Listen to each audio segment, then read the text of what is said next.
So I'm at Machu Picchu and wondering about the complex, looking at various walls and such. And I came across this absolutely massive boulder that I think is kind of hard to explain. Let me show you what I mean. Here's this rock that's, I would say it's about at least 15 to 20 feet in length. And it's placed in such a way that it almost was in place before the wall was built on top of it by people who could manage the size of the stones above it. The question is, how did this rock get up here on a terrace? Was there a prior construction site that existed before Machu Picchu was built? So I think we should keep on examining the underpinnings of Machu Picchu and try and focus on some of these monolithic rocks that are sitting there in plain sight that no one seems to be questioning. I think it's worth a look across the entire site and see how many monoliths are actually sitting there. Not too easy to determine if it existed before. So on the way down from the top of Machu Picchu, I'm looking at this little entrance here, above which there's another massive rock sitting there. Now, we could presume that the rock was already in place and it goes all the way through the ceiling of this little entrance that leads to a room that you're not allowed to go into. But the question is, what if the rock wasn't there and they somehow moved it in place and then built a wall underneath it to support it? Again, big question on how this construction occurred. Was it existent before, or was it built by the people who built Machu Picchu? Okay, I just found another rock that has a very interesting cut. It's perpendicular cut, smooth shaped, machine cut. Take a look. Okay, let me see if I can find it properly. Don't know if I can zoom in. Let me go around and see. Here's the cut. Almost perpendicular, and the inside is absolutely smooth. Okay, so the question is, who cut this? Not the Incas, not the Spanish. It's too clean a cut to comprehend. Look at this.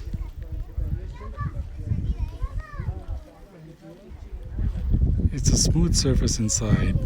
It's hard to see because of the sunlight, but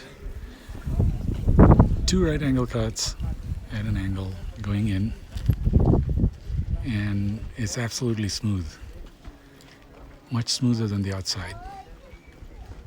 So someone cut this with machines, but we don't know who. So here's the pre-Incan portion of Machu Picchu. Large monolithic boulders, very similar to Ollantaytambo. So massive compared to the bricks laid out by the later period folks. It's just a clear distinction and departure in architecture. They're tamping down the dirt and restoring it right now. But it's clearly pre-Incan. This portion of Machu Picchu was not built by the Aztecs or Incans. It may have existed much longer. There's a massive boulder here that seems to have been chiseled away. It's got tool marks on top. And it's been done at an incline and then not quite finished.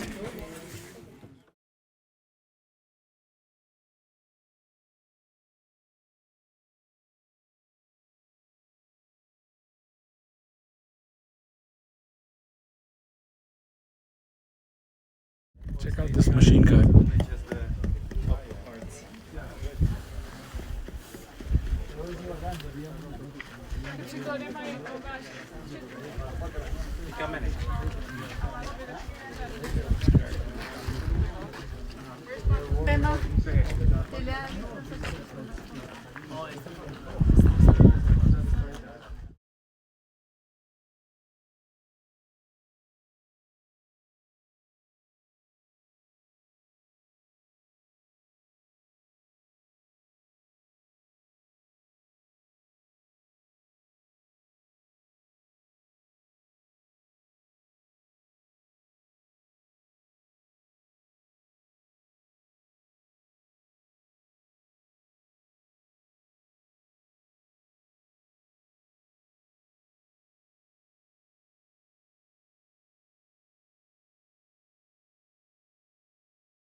And they didn't know the wheel.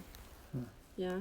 But here in Ollantaytambo, I show you the process because there we can see the big.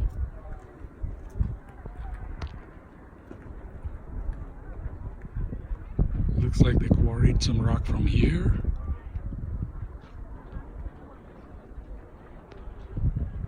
And it's possible they brought it here.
Well,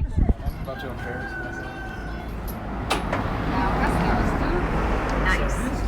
Good job. Yeah, it's close out, right? go for it. Alrighty. I'm not even sure we touched the chair. Oh no, that's not my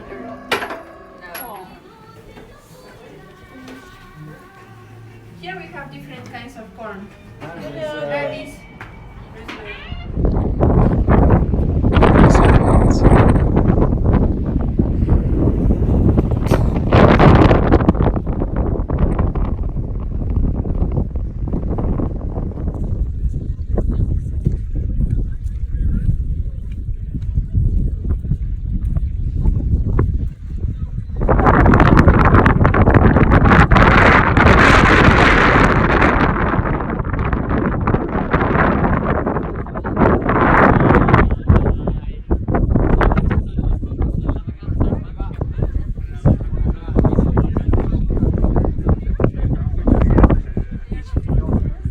So I'm at the Kenko site near Cusco, and it's a polymer concrete mixing site, and things were done in such a way that they literally took castings out of this mix, and there's evidence here of various molds being pulled out from the mix.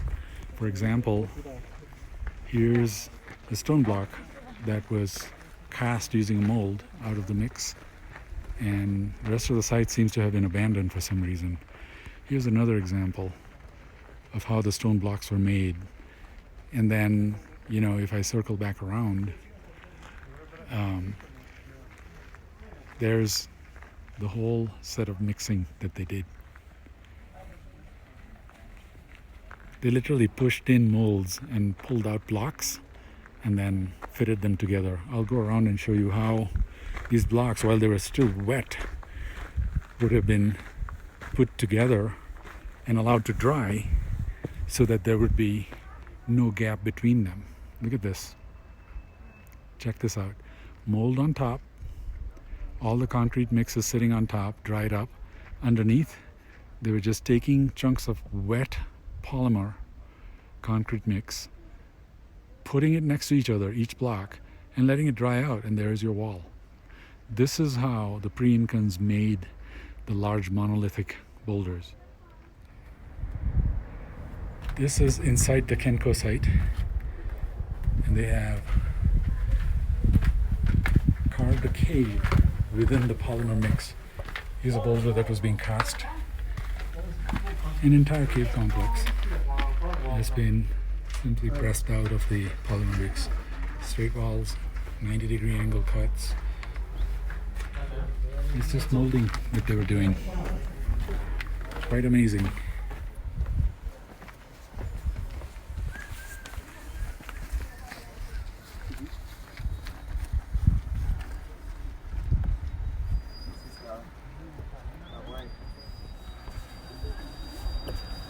Just walking through Kenko, look at all the moldings that they pressed out of the polymer mix and started building walls right here. This is evidence of how the monoliths were done. Apparently, these polymer castings that they pulled out of the mix must have been extremely light before they dried up, so that they could carry them and place them into walls and fit them right on site as they were still curing. And then the porosity hardened into these rocks. You can see how porous it is. Okay, there's blisters from the drying process. However, now the stone is as smooth as the molding that cast it out of the wet polymer concrete that they were using. And they're shaping it right on site so that it kind of fitted together, and they pushed it in place and became a wall. That's what it's all about. Sonia, explain it. I don't understand. You explain it. You don't understand Are why. these molds? Yeah, these it were. looks like the impressions of the perfectly shaped rocks are like in this. So this was wet polymer concrete into which a mold was pressed in, and a chunk was taken out. That chunk from here would have looked like the stone right here. And it was wet when they pulled it out. It must have been very porous and very light for them to be able to easily lift it and use it to place next to each other. And as it was curing, they were rapidly building out these walls. And they left it alone. As it cured, it hardened. And when it hardened, it became impossible to pry loose. That's the reason these cracks are so tight, because they cured in place and they were pressed together. And this was the beginning of the shape of probably some animal head that they've made at several other sites. Huh? Like in Machu Picchu, there's, the Temple of the Condor. There's a rock shaped like this, but it's much more well defined, There's and something about the rock that feels almost like coral. When you feel it, it's like a it little was bit porous. rough. It was porous. That's the thing, but It it's not. almost feels alive. Like coral. It's not coral though. There's some polymer that nobody knows what it's made If you of. look here, you can see how porous it is. It's been filled by moss and Yeah, greenery. but keep in mind, you can't really determine the age of this polymer concrete because it takes organic material to carbon date something. You cannot carbon date rock, so no one knows how old this is.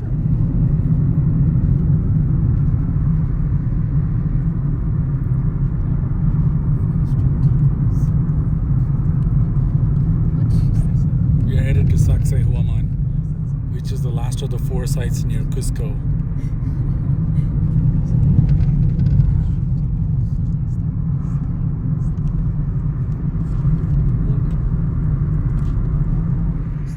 So I'm at Sacsayhuaman, and this site is probably the prime evidence of how monoliths were built.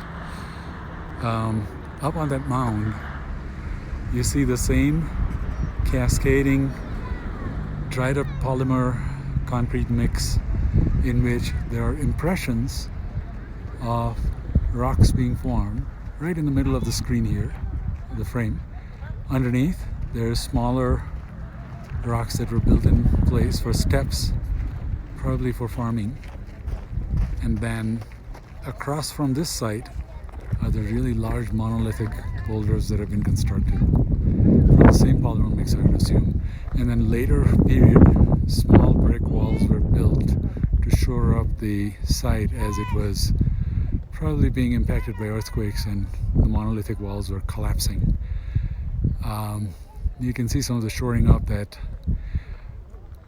Incans might have done on pre-Incan construction here. I think Sacsayhuaman is the prime evidence of how monoliths were built. Fantastic. So here's a water channel on Sacsayhuaman to irrigate one of the step farms that they built. And these are being held by the monoliths. They probably collapsed due to earthquakes and then were shored up by Incans building out small rock substructures to shore up the step farms where they probably continued farming for millennia. Here's a monolith from the back, top of the monolith. Zooming in, you can see the porous nature, almost like pumice.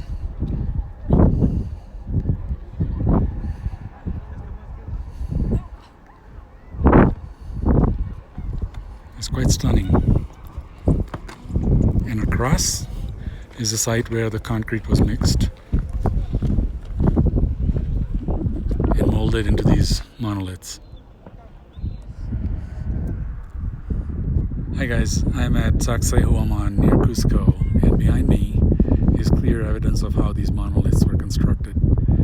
There's scrape marks on what must have been soft polymer concrete of pre-Incan origin, in which some kind of a tool was used to gather this material into potentially a mold, and then, just scrape things together into the shape of these rocks and lay them out on this site. Okay, I'm going to spin around so you can see how these massive boulders were positioned. Check this out.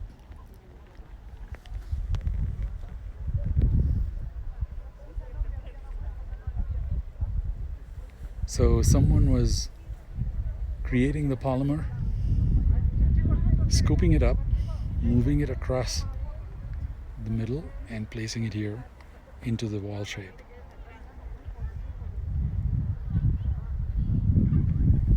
It's quite astounding how this was done.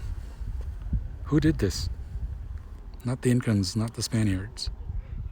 Walking along the walls that were built using the scooped up material from over there and placed here while it was still wet and pushed in place. And then as it was pushed in place, the soft clay-like material bulged forward and then set. And as it set, the pressure from above caused perfect matches for rocks below and rocks above. And this is how I believe these walls were built. The knobs may be remnants of something that allowed pushing the material into the mold. These knobs have been subject to quite a bit of speculation on what is the purpose. The purpose is very simple. This was the area within the mold which had a notch outside to allow lifting the mold cleanly off of the mound of material and then truck it across, fly it across, whatever the heck they did to move it, and then place it one on top of another. Boom, boom, boom. Very quick building process. And they let it cure in place. It must have cured pretty quickly so that it didn't collapse on itself It was hard enough not collapsing, and here's some repairs that Incas did, probably following damage from earthquakes and such.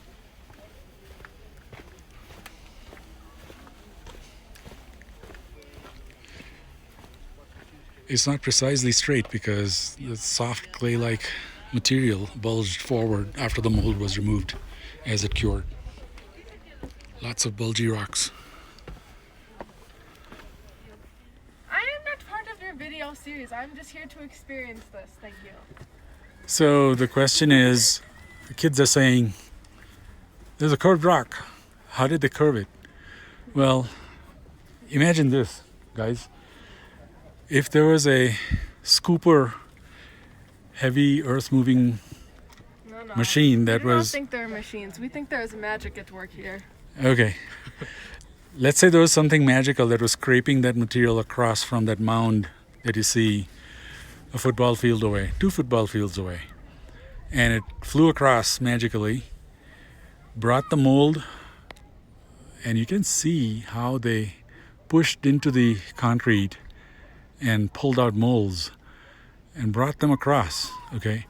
And they put the wet clay in place. Here, there was a corner where the 2 walls met, and some of these rocks had to be pushed in place to match the previous wall coming into the wall at 90 degrees. And this boulder was still wet, and they pushed it in, and then they tamped it into a curve. And you can see evidence of, tamping that must have been done. Individual tamping hits, 1, 2, 3, 4, 5 up on top, 6, 7. So something was used to push this rock in and shape it after it was positioned, or material was removed so that it was left curved and then it dried in place. And the match happens because of the weight of the material being put above, and it bulges, cures fast, dries up, and you would assume that there'd be the most pronounced bulge on the lower rocks, which is what I'm seeing here. Very heavy bulge at the lower section. See the curvature? Boom. Really pushed out. That's probably movement due to earthquake, but the bulge on the rock itself is very heavy here, and then as you move up, much lighter bulge, much less bulging. Okay. That tells me that this material was wet and it was being pushed down by the material being placed above, but it cured pretty quickly so that it didn't really ooze out and just collapse. The wall stood within hours and it got manufactured within hours. So the speed with which whoever built this worked was astounding, because the size of this complex is about a mile across. Okay? So even in today's technology, to accomplish this within hours, as the rapid molding is done and as the concrete cures, is impossible for this size unless there was some really massive equipment moving around. It's almost as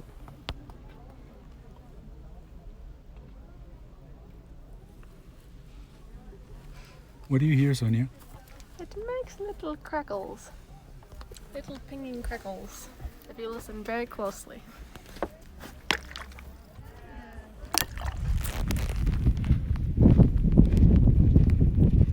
So this is Caral, and lots of pyramids, second known civilization after the first one was discovered in Mesopotamia. And it looks like there was a flood here. Water came down from that side and flowed through the middle of Caral in the Supe Valley and washed away a portion of it. The flood also covered up all the pyramids, and what we have now is mounds like the ones to the right that are now being excavated. There are 25 sites that are like this along the Supe Valley, and work has just begun on 17 of those. Las pirámides eran abiertas, recuerdan que era para fines religiosos, viviendas sí, posiblemente con vegetales, caña brava, junco, totora y lo más tierra. Pero se encuentra, en el interior se encuentra así como cuando hay lluvia para ver el cuerpo. No, es que acá es un clima seco, cada día el clima es muy seco, pero no llueve. Estamos en invierno, pero tenemos presencia de sol, y así todos los días. Imagínate el verano. So I'm walking around Corral, and this is a site in the valley of the Supe River. Very arid, and it's about 450 feet above sea level, according to my barometer here. But looks like there are 7 pyramids and 2 undiscovered ones, which are way back there. And that comes to a total of about 9 pyramids, including 2 undiscovered ones. Undiscovered being kind of like this mound here, which is being cleared. And it's taken 25 years to reveal all the other pyramids that they've discovered here. Overall. But if it's true that there are 9, then I took a look at the Pleiades cluster. And at each end of the Pleiades star cluster, there are 2 binaries. Okay, a binary is basically 2 stars revolving around each other. And if you put 5 in the middle, 2 binaries at each end, that gives us a total of 9. So I'm going to create a theory here that it's possible that Corral, which is the second oldest civilization discovered after Mesopotamia, is potentially shaped like the Pleiades cluster.